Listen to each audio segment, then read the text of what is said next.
जय माता दी दोस्तों, आप सभी को चैत्र नवरात्रि के तीसरे दिन की हार्दिक शुभकामनाएं।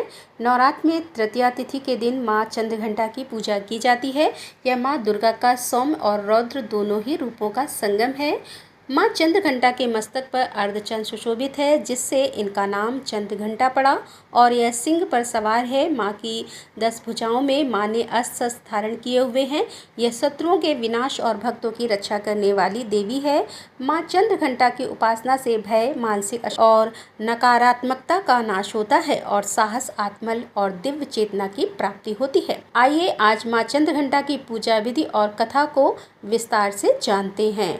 सुबह जल्दी उठकर स्नान करने के बाद मंदिर की साफ सफाई करके गंगा जल से शुद्धिकरण करना चाहिए। फिर माँ चंद्रघंटा का ध्यान करके व्रत और पूजा का संकल्प लेना चाहिए।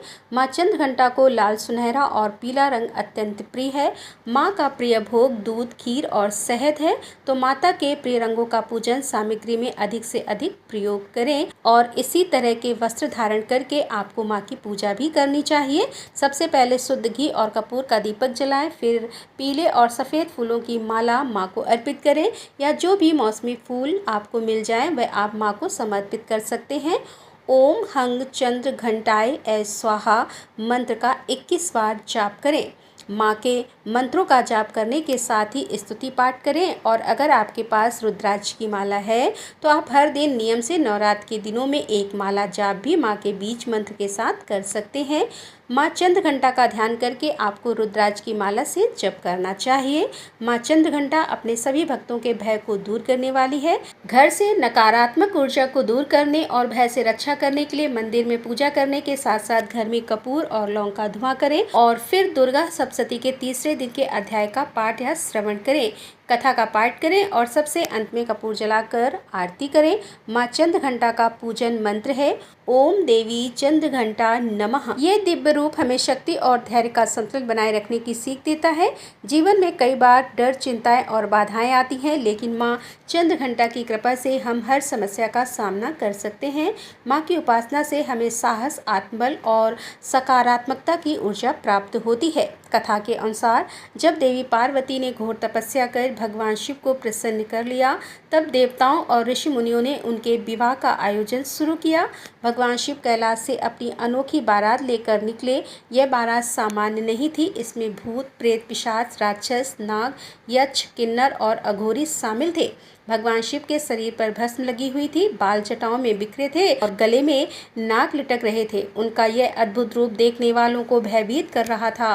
राजा हिमालय के महल में उत्सव का माहौल था। देवी पार्वती का श्रृंगार किया जा रहा था। जैसे ही भगवान शिव की बारात नगर के द्वार पर पहुंची, सभी लोगों ने देखा कि दूल्हे के रूप में भगवान शिव अत्यंत भयंकर दिखाई दे रहे हैं। तब राजा हिमांचल और रानी मैना देवी भगवान शिव को देखने पहुंची। देखकर वे आश्चर्यचकित रह गई कि भगवान शिव का यह रौद्र रूप उन्हें स्वीकार नहीं था। मैना देवी अचेत होकर गिर पड़ी और विलाप करने लगी। देव, यह क्या हुआ? हमने अपनी पुत्री का विवाह एक भस्मधारी अघोरी से करने का निश्चय कर लिया। राजा हिमालय भी असमंजस में पड़ गए। उन्होंने भगवान शिव से प्रार्थना की कि वे अपने इस स्वरूप को त्याग कर विवाह योग्य दिव्य स्वरूप में आए, लेकिन भगवान शिव ने कोई उत्तर नहीं दिया। फिर यह देखकर देवी पार्वती ने तुरंत ध्यान लगाया और अपने चंद्रघंटा स्वरूप को प्रकट किया। उनके मस्तक पर अर्धचंद्र चमक रहा था, उनकी आंखों में दिव्य प्रकाश था और वे अपने 10 हाथों में अस्त्र शस्त्र धारण किए सिंह पर सवार थी। उनकी शक्ति और तेज शुद्धता से पूरा वातावरण गूंज उठा। उनके शरीर से अद्भुत प्रकाश निकलने लगा, जिससे देवताओं और ऋषियों को भी उनकी महिमा का दर्शन हुआ। माँ चंद्रघंटा ने अपने तेज से पूरी बारात को भी प्रकाशित कर दिया। भगवान शिव की भूत पिशाच से भरी बारात अब साधारण सी प्रतीत हो रही थी। तब उन्होंने भगवान शिव से कहा कि हे नाथ, यदि मेरे तप का फल सत्य है, यदि मेरा प्रेम शुद्ध है, तो आप अपने इस रौद्र रूप को त्याग कर मुझे अपने दिव्य रूप में दर्शन दें। माँ चंद्रघंटा की इस प्रार्थना से भगवान शिव ने अपना स्वरूप बदला। अब वे स्वर्ण मुकुट, दिव्य आभूषण और रत्न जड़ित वस्त्रों से सुशोभित होकर प्रकट हुए। उनके इस रूप को देखकर राजा हिमालय, मैना देवी और समस्त नगरवासी हर्ष से भर गए। इसके पश्चात देवी पार्वती और भगवान शिव का विवाह धूमधाम से संपन्न हुआ। इस विवाह को तीनों लोकों का सबसे दिव्य विवाह माना जाता है।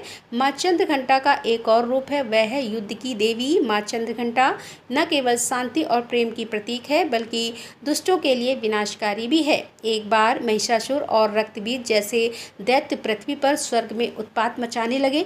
उन्होंने देवताओं को पराजित कर स्वर्ग पर अधिकार कर लिया। तब सभी देवताओं ने मिलकर माँ दुर्गा की उपासना की। माँ दुर्गा ने अपने चंद्रघंटा स्वरूप में प्रकट होकर युद्ध का बिगुल बजाया और उनके मस्तक पर घंटे के समान चंद्र था, जिसके उनके हर आक्रमण में शक्ति और प्रचंड होता बढ़ गई।